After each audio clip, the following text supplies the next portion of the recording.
तो क्वेश्चन क्या है कि if z and w are two non-zero complex numbers such that modulus of zw is equals to 1 and argument of z minus argument of w equals to pi by 2, then z conjugate w is equals to।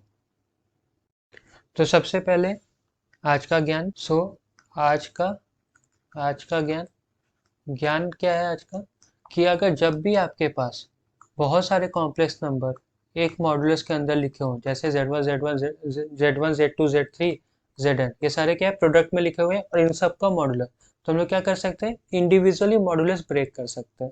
मतलब individually modulus break करके एक एक complex number को दे सकते हैं। तो मतलब इसको क्या लिख सकते हैं, z1 का मॉडुलस इंटू z2 का मॉडुलस इंटू z3 का मॉडुलस सो ऑन zn का मॉडुलस। ठीक है, जब भी आपके पास z1 प्लस z2 का जो मॉडुलस होगा, इसको आप गलती से भी z1 का मॉडुलस प्लस z2 का मॉडुलस मत लिखना, ये चीज गलत है, ये चीज सही है। ये चीज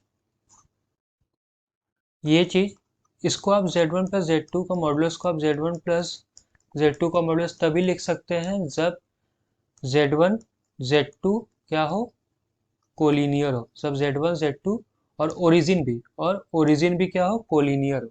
जब ओरिजिन z1 z2 क्या हो, कोलिनियर हो, तभी modulus of z1 plus z2 is equal to modulus of z1 plus modulus of z2 के बराबर होगा। ठीक है, ज्ञान नंबर टू क्या है कि अगर आपके पास एक कॉम्प्लेक्स नंबर है जिसका मॉडुलस क्या है r और आर्गुमेंट क्या है थीटा, तो आप उसको यूलर्स फॉर्म में कैसे लिख सकते हो, उसको यूलर फॉर्म में लिख सकते हैं z equals to r into e का पावर आयोटा थीटा।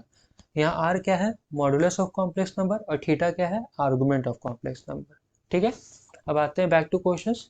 सो क्वेश्चन क्या बोल रहा है कि z and w are two non complex number such that z w का जो मॉडुलस है वो 1 के बराबर है। तो हम मान लेते हैं z क्या है, एक कॉम्प्लेक्स नंबर जिसका मॉडुलस है r1 और आर्गुमेंट क्या है, थीटा 1। ठीक है, उसी तरह जो w एक कॉम्प्लेक्स नंबर है जिसका मॉडुलस है r2 और आर्गुमेंट क्या है, थीटा 2। तो बताओ अगर ZW का मॉडुलस इक्वल्स टू 1 है तो हम लोग क्या लिख सकते हैं, मॉडुलस को इंडिविजुअली ब्रेक कर सकते हैं। तो ये क्या हो जाएगा, modulus of Z into modulus of W equals to 1। तो बताओ मॉडुलस ऑफ Z क्या है, R1, और मॉडुलस ऑफ W क्या है, R2।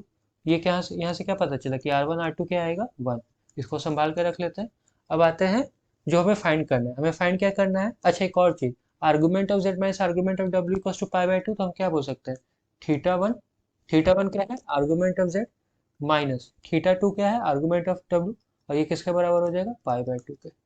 तो चलो अब आते हैं जो फाइंड करना है, हमें फाइंड क्या करना है कि Z कॉन्जुगेट इंटू W। एक और इम्पॉर्टेंट चीज, अगर Z हमारा R इंटू ई का पावर आयोटा थीटा 1 होगा, तो Z कॉन्जुगेट क्या हो जाएगा, Z कॉन्जुगेट हो जाएगा R1 इंटू ई का पावर माइनस आयोटा थीटा 1। मतलब हमें जिसका कॉन्जुगेट फाइंड करना है उसके बस आर्गुमेंट को माइनस कर देना है। ठीक है, मतलब उसके आगे बस माइनस लगा देना है। तो अगर Z हमारा R1 इंटू ई का पावर आयोटा थीटा 1 है, तो Z कॉन्जुगेट क्या हो जाएगा, R1 इंटू ई का पावर माइनस आयोटा थीटा 1। ठीक है, तो फाइंड करते हैं। तो Z कॉन्जुगेट क्या आ गया, R1 इंटू ई का पावर आयोटा थीटा 1, और W क्या था, W था R2 इंटू ई का पावर आयोटा थीटा 2। ठीक है, अब एक काम करो, R1 R2 के एक साथ लिखो और ई का पावर को क्या लिख सकते हैं, आयोटा कॉमन लिए तो ये आ जाएगा थीटा 2 माइनस थीटा 1। अब बताओ R1 R2 क्या है, R1 R2 हम लोग फाइंड किए थे, वो क्या था, 1। मतलब ये चीज तो 1 आया इंटू ई का पावर आयोटा। अब थीटा 2 माइनस थीटा 1 क्या है, थीटा 2 माइनस थीटा 1, अगर theta 1 minus theta 2 pi by 2 है, तो थीटा 2 माइनस थीटा 1 क्या आ जाएगा, थीटा 2 माइनस थीटा 1 आ जाएगा माइनस पाई बाई 2। तो बताओ ये चीज क्या आ गया, ये चीज आ गया ई का power minus iota pi by 2।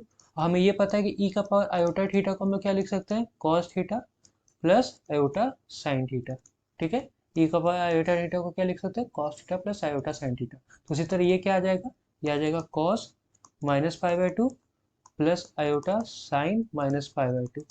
तो बताओ cos minus pi by 2 zero, तो zero plus iota iota into sine minus pi by 2 क्या हो जाएगा, -1। तो ये यहाँ से क्या आ जाएगा, माइनस आई आ जाएगा। तो इस क्वेश्चन का सही आंसर क्या हो जाएगा, ऑप्शन नंबर ए सही हो जाएगा। सबको समझ में आ गया, एक बार फिर से बता देते हैं। हमने क्या किया कि z को माना जिसका मॉडुलस r1 है और आर्गुमेंट क्या है, थीटा 1, और w क्या है, आर्गुमेंट थीटा 2 और मॉडुलस r2। ठीक है, हमें क्या फाइंड करना था, z कॉन्जुगेट इंटू w। तो पहले z बताओ, z यूलर्स फॉर्म में क्या होगा, यूलर्स फॉर्म में z होगा R1 इंटू ई का पावर आयोटा थीटा 1, और z कॉन्जुगेट क्या हो जाएगा, बस कुछ नहीं, आर्गुमेंट के आगे माइनस लगा देना। तो z कॉन्जुगेट का हो जाएगा r1 इंटू ई का पावर आई माइनस आयोटा थीटा वन। हमें फाइंड करना था z कॉन्जुगेट इंटू डब्ल्यू, तो मैंने z कॉन्जुगेट लिखा, z डब्ल्यू लिखा, अब मैंने बस सिंप्लीफिकेशन किया, तो बता r1 r2 के एक साथ लिखा। अब e का पावर को मैंने सिंप्लीफाई कर लिया, तो e का power minus iota theta one plus iota theta two, मैंने i को बाहर निकाल लिया, आयोटा को बाहर निकाल लिया, तो क्या बच गया theta two minus theta one into i. बताओ हमें गिवन था कि theta one minus theta two pi by two है, तो बताओ theta two minus theta one क्या हो जाएगा, माइनस पाई बाय टू। मैंने उसे बस यहाँ पुट कर दिया। अब बताओ हमें ये पता है ई का पावर आयोटा थीटा को क्या लिख सकते हैं, cos theta plus iota sine theta. तो बताओ ई का power iota minus pi by two क्या हो जाएगा, cos minus pi by two plus iota sine minus pi by two, cos minus pi by two zero, और iota sine minus pi by two, तो sine minus pi by two होता है minus one, तो हमारे पास क्या हो गया zero plus iota into minus one मतलब माइनस आयोटा। तो इसलिए इसका आंसर क्या आ गया, माइनस आयोटा। सबको समझ में आ गया होगा हो।